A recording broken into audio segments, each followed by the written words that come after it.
Assalamualaikum warahmatullahi wabarakatuh. Selamat sore semua. Mohon izin ibu dan rekan-rekan semua. Di sini izin memperkenalkan diri. Saya Garinur Purnama, selaku moderator dari kelompok, ingin mempresentasikan hasil diskusi dari kelompok kami. Untuk kronologi 1 akan dibacakan oleh Menak. Assalamualaikum warahmatullahi wabarakatuh. Nama saya Muhammad Fadli bin Sagita. Saya akan membacakan kronologi kasus 1. Kasus 1 tahun 2023. Mata siswi SD di Gresik ditusuk hingga buta. Seorang siswi kelas 2 SD mengalami buta permanen pada mata kanannya akibat diduga ditusuk oleh kakak kelasnya. Peristiwa yang menimpa siswi kelas 2 SD berinisial SAH di Menganti, Gresik, Jawa Timur terjadi pada 7 Agustus lalu.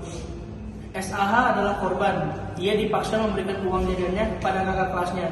Namun SAH menolak sehingga membuat pelaku diduga marah hingga menusuk mata kanan korban dengan tusuk bakso tahun 2003. Untuk undang-undang kasus 1 akan dibacakan oleh Franz. Perkenalkan, nama saya Franciscus Merpau dengan NIM 2023-0701-249. Menurut pandangan Undang-Undang Kasus Bullying, Undang-Undang Nomor 35 Tahun 2014 tentang perubahan atas Undang-Undang Nomor 23 Tahun 2002 tentang Perlindungan Anak, UU 35/2014 telah mengatur bahwa setiap orang dilarang menempatkan, membiarkan, melakukan, menyuruh melakukan, atau turut serta melakukan kekerasan terhadap anak. Bagi yang melanggarnya akan dipidana dengan penjara paling lama 3 tahun 6 bulan dan atau denda paling banyak Rp 22 juta. Dan selanjutnya untuk sikap pemerintahan kasus 1 akan dibacakan oleh Bila. Perkenalkan, nama saya Samrutu Salsabila Miswadani. Di sini saya akan menyampaikan beberapa sikap pemerintahan untuk kasus nomor 1, yaitu mata siswi SD di Gresik ditusuk hingga buta.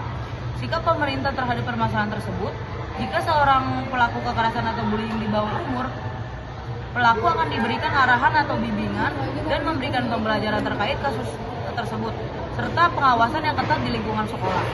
Dan jika seorang pelaku kekerasan adalah anak remaja atau orang dewasa, sikap yang tepat untuk pelaku adalah memberikan sanksi dan tindakan yang tegas secara pidana, mengharapkan agar kasus bullying terhadap anak-anak dan remaja dapat membuat para pelaku jera dan tidak ada lagi kasus bullying untuk ke depannya. Selanjutnya untuk sikap masyarakat kasus 1 akan dibacakan oleh Ayah. Saya Aliana Mena Putri. Saya ingin menjelaskan tentang pandangan sikap masyarakat terhadap kasus perundungan, yaitu mata siswi SD di Gresik ditusuk hingga buta. Pandangan masyarakat terhadap kasus tersebut ialah ada memang masyarakat yang peduli dan menentang keras terhadap perundungan. Ada juga yang bersikap acuh tak acuh atau bahkan mendukungnya. Sikap masyarakat ke perundungan sangat beragam dan tergantung dari faktor budaya, lingkungan, pendidikan, dan banyak lagi. Oleh karena itu, ayo sama-sama mengubah pola pikir masyarakat agar dapat membantu mendorong tindakan untuk mencegah perundungan di zaman sekarang. Dan selanjutnya untuk kronologi kasus 3 akan dibacakan oleh Awa. Perkenalkan, nama saya Fajul Hafiz. Saya ingin membacakan kasus 2, yaitu tentang sakit hati sering diejek, remaja di Jepara aniaya tetangga hingga tewas.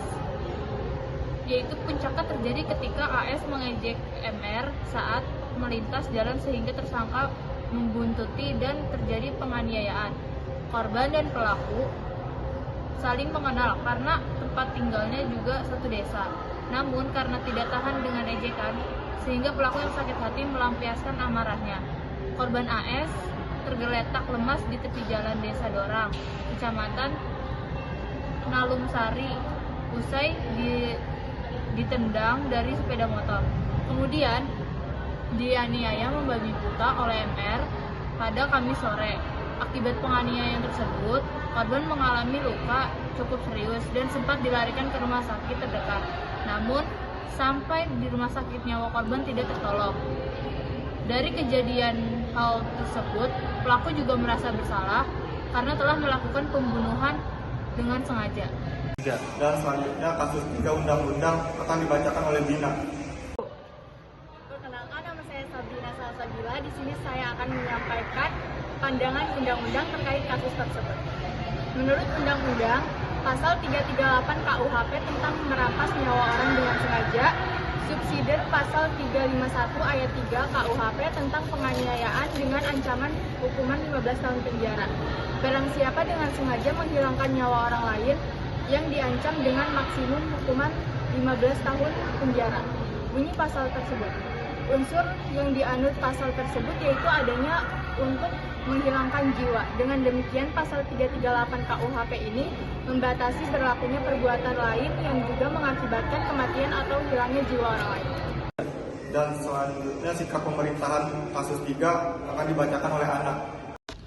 Perkenalkan, nama saya Juliana Bece Bastorus dengan NIM 202307011158. Tanggapan pemerintah terkait masalah tersebut adalah pemerintah seringkali mendukung program-program pendidikan yang bertujuan untuk meningkatkan kesadaran tentang perundungan, baik di sekolah maupun di masyarakat. Ini bisa termasuk kampanye anti perundungan, seminar, dan pelatihan untuk guru, siswa, dan orang tua. Pemerintah juga dapat membuat pembentukan kebijakan anti perundungan dan juga memberi pengetahuan untuk tidak saling membalas dendam dengan menghilangkan nyawa seseorang, karena semua itu tidak dibenarkan semestinya. Dan selanjutnya sikap masyarakat kasus 3 akan dibacakan oleh Wildan dan Ica. Oke, saya Yul Mustafa dari Fakultas Psikologi akan membacakan sikap masyarakat dari kasus 3. Jadi tanggapan masyarakat terkait masalah tersebut, sebaiknya tidak melakukan pembunuhan atau balas dendam. Kita bisa menjauhinya, tutup mata dan telinga ketika bertemu pembuli tersebut. Jika bermain fisik, kita juga dapat melaporkannya kepada pihak yang berwajib. Jadi melakukan pembunuhan karena dibully juga tidak dibenarkan. Sekian, terima kasih. Nama saya Nisa Nur Rohma dari NIM 2023071164. Oke, di sini aku akan menjelaskan sikap masyarakat. Masyarakat sangat ada yang peduli dan tidak peduli.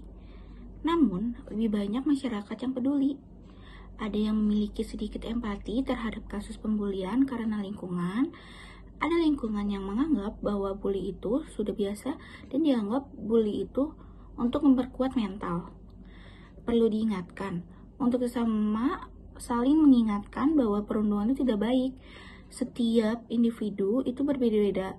Mungkin ada yang kuat mental ataupun tidak.